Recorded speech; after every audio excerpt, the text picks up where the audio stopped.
And welcome back, everyone. Joining us now is Dave Feldberg. Dave, I think we're going to start with an injury update. Okay. We just get it right out there in the open. How are you feeling? I know you've battled with some things. How are you feeling overall? Give us an update. Let me tell everybody at home the truth. Here's the truth. You get fat, you get injured. Okay. So I didn't realize it. After I retired a bit, I gained some weight after surgery and I couldn't get it off. And I just was busy with the company and raising a family with my wife. And we were trying, and I was about 210. And every time I threw for more than like 2 rounds, my knee felt like it was going to pop out. My back felt like it was going to break. I didn't have enough energy to get in the car. I wanted to sleep every time. And so about 3 months ago, I just woke up and said, why don't I just eat an egg and oatmeal for breakfast, a salad for lunch, and fish for dinner and drink water? And in 30 days, I lost 26 pounds like that. And now my knee I've never even felt my knee. I haven't worn a knee brace in a month. My back, it's getting back, it's a little sore, but so I think I have a good chance to be healthy and not actually be so tired and actually have a chance to compete this week.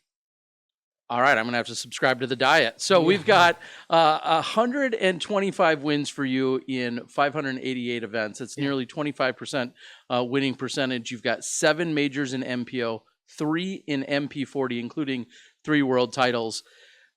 Joe Revere's gotten in your way the last couple of years. You've fallen short of him. So I have to ask, what will be different this year? What do you need to do to get past not only Joe, but some of the other new fresh faces? It was get past my body, so I'm there now. And now I have my family with me for the support. We're getting there. That's number 2. And number 3, putt in the wind. If I can make putts in the wind here, I think my chances are really good. I can still throw the drive as good. Even when I went to the last pro tour with the kids a year or 2 ago, I finished top 10 in driving in both events, but I was 95th in putting, right? So if I can get out there and make some putts, I'll be a challenger for the title. And if I don't, I'll be 4th. That seems to be the goal, or 5th, So I'm out there practicing putting each night in the wind, even in the dark, and I hope to represent. Well, and speaking of representing and playing well and getting great scores, we're seeing so many more players that disc golf grew up with on YouTube. Now we're seeing you guys in the Masters division, and they're getting more views. There's people that want to tune in and see what the likes of you and Kale and so many others that are of Masters age. What does a good performance and what does it mean to have more views and more eyeballs on the Masters divisions? I always thought that would happen. As I was coming up, I always respected the Masters. It was part of the Pro Worlds. I would watch their finals and I always enjoyed it, but I didn't think they got the respect they needed because the kids didn't know who they were. And we were that first generation where the public at least knew who we were a bit. We weren't so YouTube like they are now, but they heard of us. We were in the magazines. So now they're names that they recognize, just like Nate Doss making his comeback last week, that get a lot of attention. I think that's what we're getting is we're finally now harvesting. I was the first of it, but now you're getting the Kales and the Pauls and the Josh Antons and the Eric McCabe's, and it's trickling in, and soon you'll have the next wave of them, the Nate Dosses and the Sextons and them.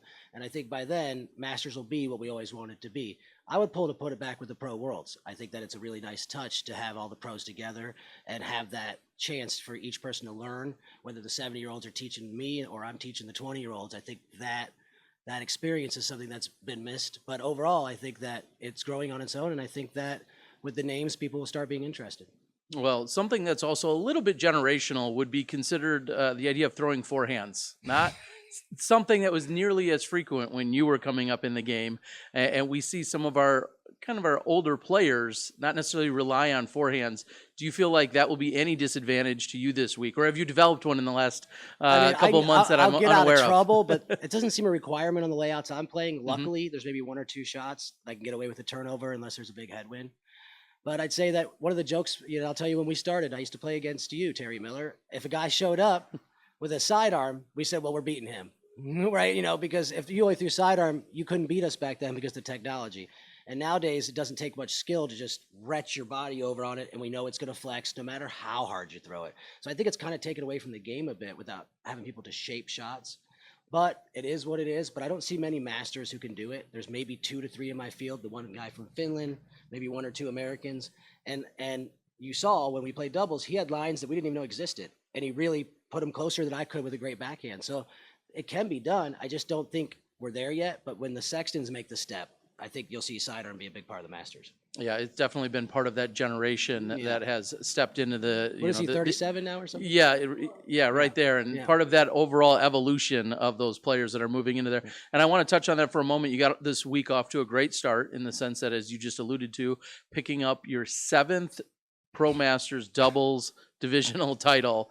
And has it been with 7 different? No, it went. Here's how it happened. I played with John McRae. Then he got sick, so he didn't come back. Then the next year I played with Patrick Brown because John McRae was sick, so he gave me Patrick Brown. Then I played with Patrick Brown again. Then he turned 50 and wanted to play with his wife, right? And then the next year I played with Philo, and then he decided not to play in Masters Worlds anymore. Then I played with Chris Sork, and then he decided not to play in Masters Worlds anymore. And then I played with Kale, and Kale said he couldn't commit because of the baby. He'd play with me in Minnesota, but he couldn't commit to being here 3 months out. He wasn't sure if he was going to be here. So I played with Martin, was supposed to be Joe Revere. So next year I've got to decide, do I repeat with Martin or Kale wants me back in Minnesota because it's his home turf. So, but the goal is to run the gamut. I got 2 more, and I did the whole 10 years I was eligible. Yeah, well, so congratulations, very impressive. And like you just said, you were the constant within that within that stretch. All those different partners that you found a way to win. So 4 times in a playoff, we were never winning.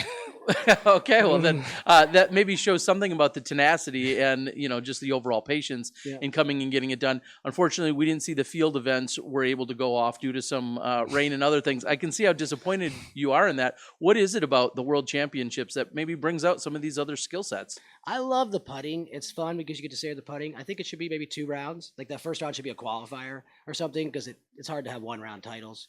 But they're just fun. It's something we always do. I miss the mini golf. I couldn't believe they've erased it. They say people aren't interested anymore. Skill shot's cool with the different shots, and I just enjoy it. It's nice to be at the field for the day, and you get to play with all the different ages. Like in edge skill shot, I'm playing with 50 and 60-year-olds, not just 40s, and they beat me. It's not like I can beat them. They're better than me at putting it close to the basket from 200 feet, And so I find that really enjoyable. And I just wish that, we could get back to celebrating those. And I don't know what happened. When I first started and I came to Minnesota in 2001, field events was like a premier thing.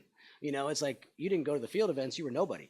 Like the distance had the biggest thing and people came out for the putting. And I'm just not sure what happened with it. And I think it's a lack of money, maybe. I think if there was $500 added to each one, people might come.